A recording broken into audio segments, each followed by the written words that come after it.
Class 9th chemistry chapter fundamentals of chemistry. Topic है relative atomic mass and atomic mass unit. इस video में हम जानेंगे that what is relative atomic mass, how do you find the mass of an atom and what is atomic mass unit. So चलिए जानते हैं that what is meant by relative atomic mass. Relative atomic mass का क्या मतलब है। याद रखें कि जब कभी किसी एलिमेंट की एटम की मास को कंपेयर किया जाता है मास ऑफ कार्बन 12 एटम के साथ, तो इस कंपैरिजन के रिजल्ट में हमारे पास इस एटम का जो मास आता है वो रिलेटिव एटॉमिक मास कहलाता है।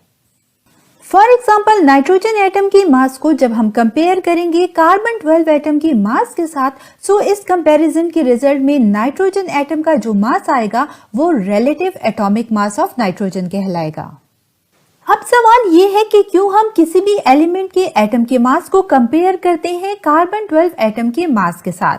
इनफैक्ट किसी भी एटम का मास ग्राम्स या किलोग्राम्स में इतना स्मॉल होता है कि इसको मेजर करना पॉसिबल ही नहीं। यही वजह है कि एटॉमिक मास यानी मास ऑफ एन एटम को हम एक्सप्रेस करते हैं कंपेयर करके मास ऑफ कार्बन 12 के साथ। याद रखें कि कार्बन 12 को चूज किया गया है स्टैंडर्ड एटम के तौर पे कंपैरिजन के लिए दूसरे एटम्स के साथ, ताकि इजीली हम इन एलिमेंट्स की एटम के मास को मेजर कर सकें। जिस तरह मास को मेजर किया जाता है किलोग्राम्स में, लेंथ को मीटर में, टेम्परेचर को केल्विन में और टाइम को सेकंड में, बिल्कुल इसी तरह से किसी एलिमेंट की एटम की मास को मेजर किया जाता है कार्बन 12 एटम की मास के साथ इस एटम की मास को कंपेयर करके। एक इम्पोर्टेंट क्वेश्चन जो कि अक्सर पूछा जाता है that why it is called carbon 12, यानी कार्बन एटम को कार्बन 12 क्यों कहा जाता है। इनफैक्ट कार्बन 12 में एग्जैक्टली 6 प्रोटॉन और 6 न्यूट्रॉन इसके न्यूक्लियस में मौजूद होते हैं। यही वजह है कि कार्बन 12 का एटॉमिक मास या मास नंबर इक्वल होता है 12 के, और इसी वजह से कार्बन एटम को कार्बन 12 कहा जाता है।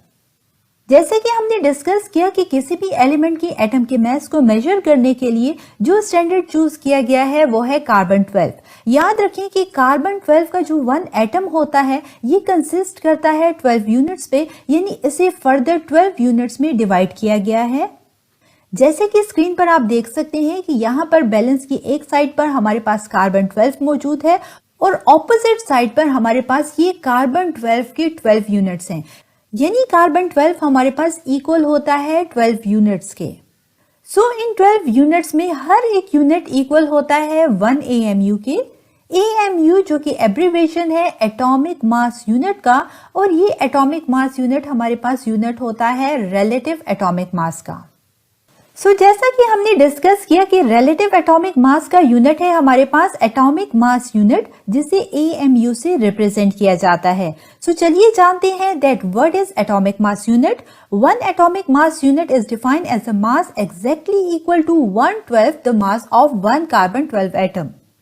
जैसा कि हमने डिस्कस किया कि 1 कार्बन 12 एटम इक्वल होता है 12 यूनिट्स की, और यहाँ पर मौजूद हर एक यूनिट जो होता है वो इक्वल होता है 1 AMU के।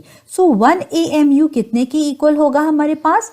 सो 1 AMU is equal to mass of 1 carbon 12 atom divided by 12, यानी मास ऑफ 1 कार्बन एटम को जब हम डिवाइड कर देते हैं 12 पार्ट्स में तो ये इक्वल हो जाता है 1 AMU के। चलिए डिस्कस करते हैं relative atomic masses of some important elements, यानी रिलेटिव एटॉमिक मास कुछ इंपॉर्टेंट एलिमेंट्स की आप स्क्रीन पर देख सकते हैं। इस टेबल में आपके पास एलिमेंट्स और इनके रिलेटिव एटॉमिक मासेस मौजूद हैं। फर्स्ट एलिमेंट है हमारे पास हाइड्रोजन और इसका रिलेटिव एटॉमिक मास है 1.00 AMU। यहाँ पर AMU यूनिट है हमारे पास रिलेटिव एटॉमिक मास का। सेकेंड एलिमेंट है ऑक्सीजन, जिसका रिलेटिव एटॉमिक मास है 15.9994 AMU। थर्ड एलिमेंट है सोडियम और इसका रिलेटिव एटॉमिक मास है 22.9898 AMU। नेक्स्ट एलिमेंट है नाइट्रोजन और इसका रिलेटिव एटॉमिक मास है 14.0067 AMU। इसके बाद सल्फर, जिसका रिलेटिव एटॉमिक मास है 32.06 AMU। क्लोरीन, जिसका रिलेटिव एटॉमिक मास है 35.453 AMU। आयरन, जिसका रिलेटिव एटॉमिक मास है 55.847 AMU।